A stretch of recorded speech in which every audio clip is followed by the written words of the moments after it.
Ladies and gentlemen, this is the Frontline Prescription. Please welcome, from the great state of Texas, Congressman Ronny Jackson, U.S. Marine and ER Doctor Rich McCormick, and your host, Center for Secure Free Society, Joseph Humire.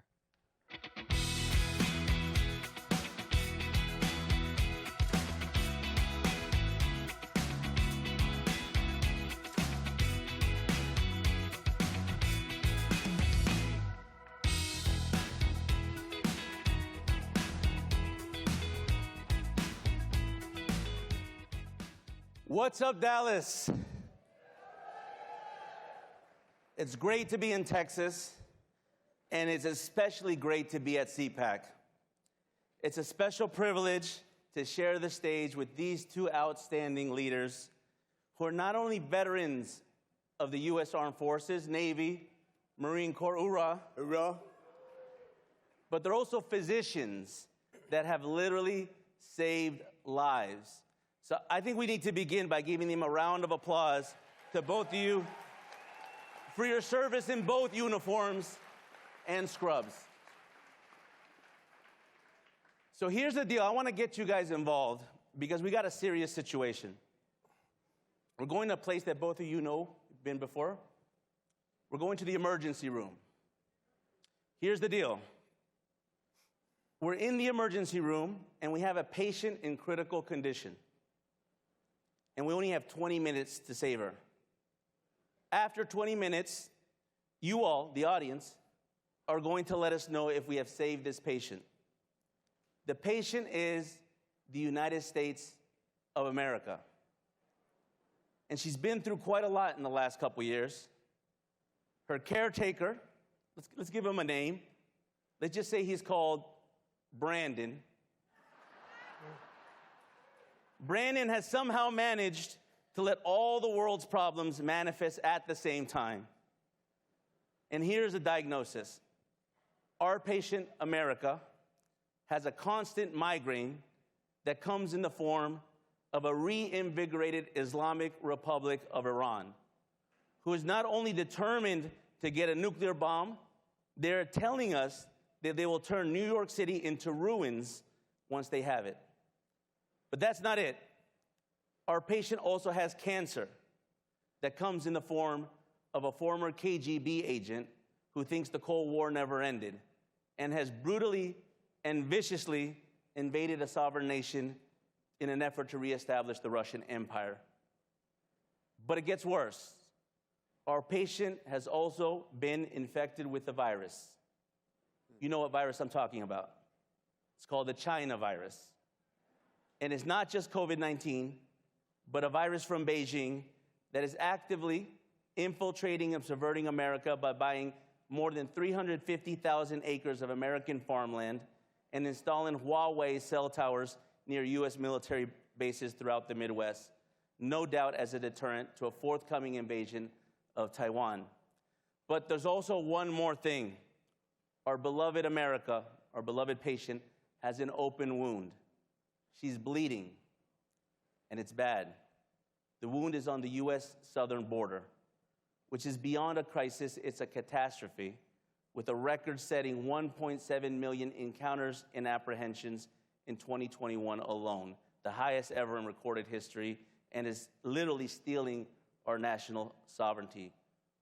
Meanwhile, Brandon, he has no idea what to do, and he's wandering around the hospital looking for a same-sex bathroom. So we're going to go to you, Dr. Ronny Jackson, Congressman Jackson, Dr. McCormick.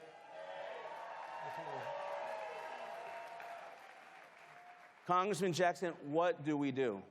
Well, Rich and I are going to do our best to resuscitate this patient, right? But the first thing we have to do is we have to get rid of the medical team that let this patient get into this position and mismanaged them, right? We got to get rid of the Biden administration. What we have to understand is that the team that's in charge of this patient now that let this patient get to where it's at, they don't see Russia, China, Iran. They don't see them as the enemy. They see the American people. They see the conservative movement. They see us and the freedoms that we enjoy every day as the enemy. So we have to replace that medical team with a competent medical team, one that's not cognitively impaired and one that's competent to do the job. And we're going to start doing that. The first thing we're going to do, the first prescription I'm going to write is to get as many hard-charging conservatives in Congress to help me fight the fight. And it starts right here with Rich McCormick. Dr. McCormick, how do we revive the patient? One of the problems we do is we keep on turning for the wrong answers. We think that the doctor is the government. The government gets in the way of your care. It gets in the way of taking care of America. I believe you, the people, are the answer to our problems.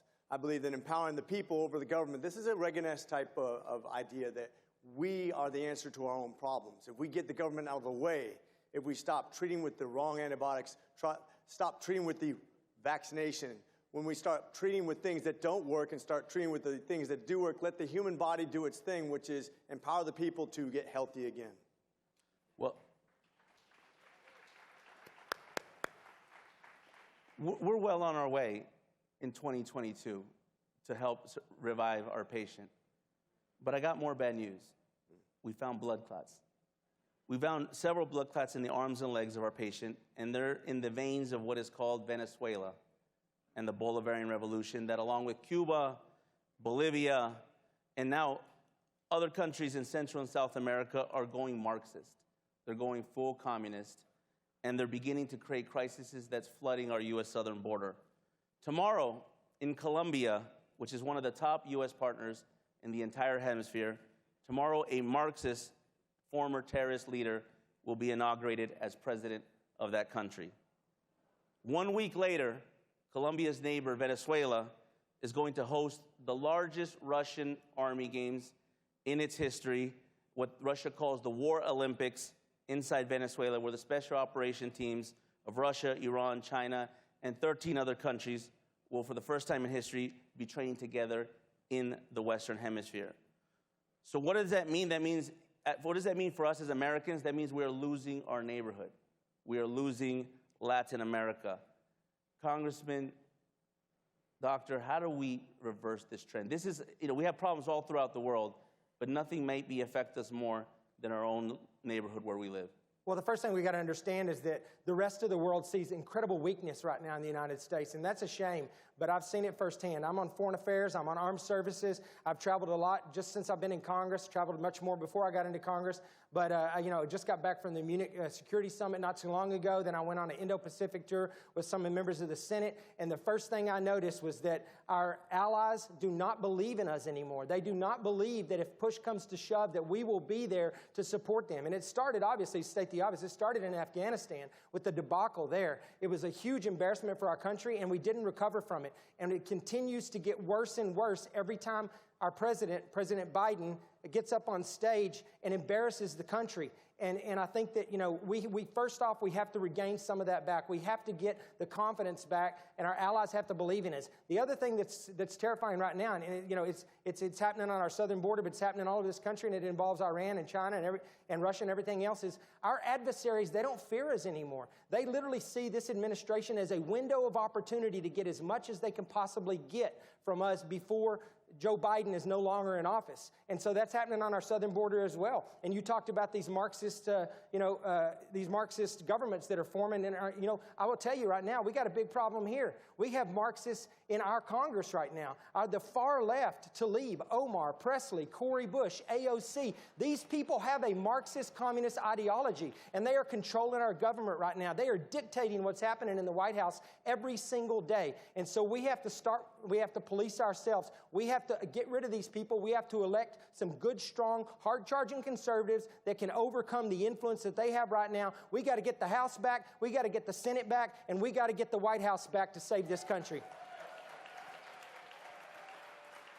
And we will. I think it's important to realize that the first foreign policy thing that Biden did was pull out of Afghanistan in the worst possible way. I myself was the head of emergency medicine in Kandahar in 2016. I've witnessed friends die. I've watched people have their limbs blown off. I've seen people spend years away from their family. And all that was thrown away in just a couple days. When you have somebody who does not care at all about how we feel as military veterans, does not care about the sacrifices we made as a nation, does not care about what is right, but only what's politically expedient. We have a leadership problem that's almost, well, it is solvable. You guys are going to solve this in just a couple of months.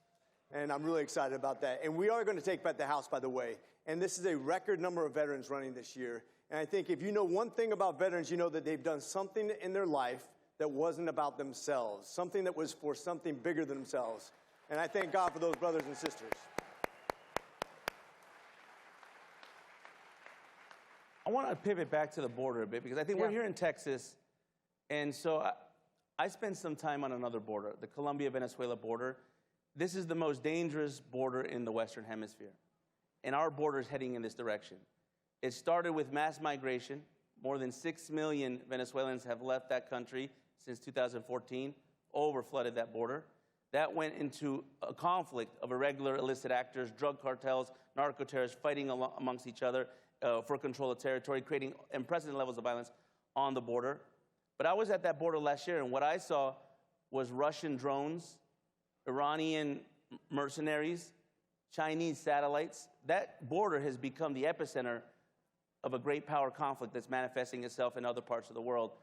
If you pay attention, that's what's happening to our southern border. Well, I'll just add to that. I'll say that, look, you got to look at what's happening on our southern border. It's just another ploy by the Chinese, by the Russians, by all of our adversaries to bring us down. They're using our southern border too, right? I mean, we talked about, the crisis overseas and, China potentially becoming aggressive with Taiwan. That's about to happen before this administration's over, and that's going to be a huge, huge problem for our country. We got Russia and Ukraine. We got Iran on the brink of getting a nuclear weapon. We have all these issues that are out there, but they are using our southern border to destroy us from the inside out. They've been doing it for a long time. The Chinese are dumping massive amounts of fentanyl into the border. They're using the drug cartels, the Colombians and the Mexican drug cartels to help them do this. They're all working together. They control our southern border. We don't control our southern border. They control our southern border. And right now, the number one cause of death in this country between the ages of 18 and 40 is overdose, is fentanyl overdose right now. And that's by design. They are destroying us from the inside out. They are destroying an entire generation of our youth. And this is just a multi-pronged attack on us. Our country is under attack right now, and our southern border is a big part of it. And it's not just the drugs. We're having record numbers of people crossing the border that we don't even know about. I mean, it's bad enough that we're having 2-3 million a year right now that are crossing, that are just giving themselves up. But we have these gotaways that we see on camera, and there's 500,000 to 1 million of them a year that are crossing our border. Those are people that want to do us harm. Those are people that want to bring drugs and crime into this country, and those are potential terrorists that are going to come back and they're going to do something to us like they did on 9/11, and it's going to be, and President Joe Biden and his watch, they're going to be responsible for what happens in the future. But mark my word, we have some bad people crossing our border right now, and we better do something about it. How many legal immigrants do we have out there right now? Let me hear you. Legal immigrants. People from Colombia, from Venezuela. Mexico, anywhere else like that. The people I see that are the most angry about what's happening are those people who did it right. And what we keep on doing, you want to talk about treating a patient, you don't reward the bad behavior, you reward the good behavior. Right now, we are literally putting people who break the law in front of the people who follow the law. We're going to start with enforcing laws we have, enforcing the border we have, having a sovereign border. And let me tell you, as an ER doctor, and I still work night shifts regularly, some nights I have up to 5-6 overdoses in one night. Dead kids are coming in, 17-year-old, a 36-year-old, one night. It is a serious problem and that's just the tip of the iceberg. For every one person I see that dies, you have probably 1,000 people out there with a severe problem that's affecting their family, and this is coming from the southern border. And let's talk about child trafficking. Tens of thousands of women and boys being brought across the border who are being raped as they're coming across, who are being put into basic slavery. These are the problems that have not been addressed, and the hypocrisy to say that we're going to bring these people across the border, by the way, with some of them incurable disease that you treat at $1 million per year per hospital, and they cut the line also. If you don't think we're giving free health care to illegal immigrants on a regular basis, you're absolutely wrong. And it's a dirty little secret that's not so secret in the hospital system, and they're stepping in line in front of you and me and anybody else who pays his taxes. So one thing I want to mention about the fentanyl crisis, because you both have touched on it, and I should mention our patient is being poisoned.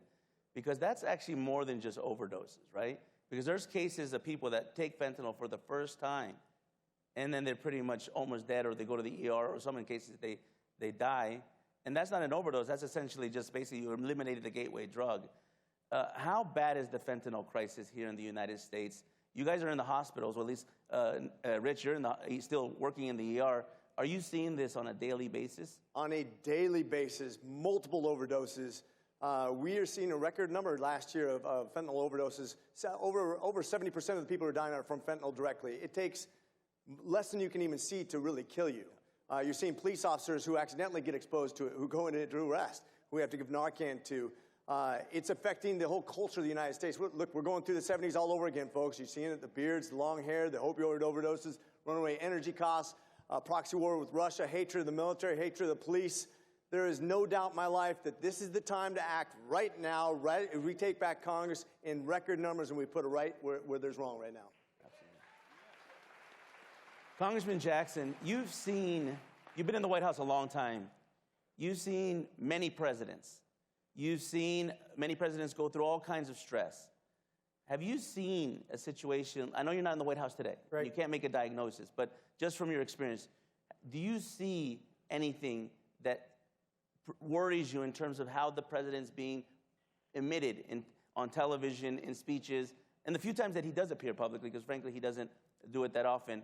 Do you see something with your background and experience that we should pay attention to? Oh, yeah. I mean, I see something. I was talking about this when he was candidate, Joe Biden, when I was running for office as well, over 2 years ago. And, I know exactly what it takes both physically and mentally to do that job. I was there for 14 years. I worked as a White House physician for 3 administrations, took care of 3 presidents. So I know exactly what's required to do that job. This man is not up for the job. He was not up for the job the day he took the job. To be honest with you, the day he became the nominee, he was not up for the job. And you can see, he doesn't know where he's at. He doesn't know what's going on. He shuffles when he walks. He slurs his speech. He's got this blank stare. He's got physical manifestations and certainly cognitive issues, or mental manifestations, that he has a serious cognitive issue related to his age. He is not fit to be our commander-in-chief, our head of state, and the leader of the free world. He's not, right? And I tell people all the time, I tell people, there's a lot of jobs out there that you can do where you can still do an okay job and it's still acceptable if you're not 100%. The President of the United States is not one of those jobs. Get this man out of office. Put somebody in who can do the job, for crying out loud.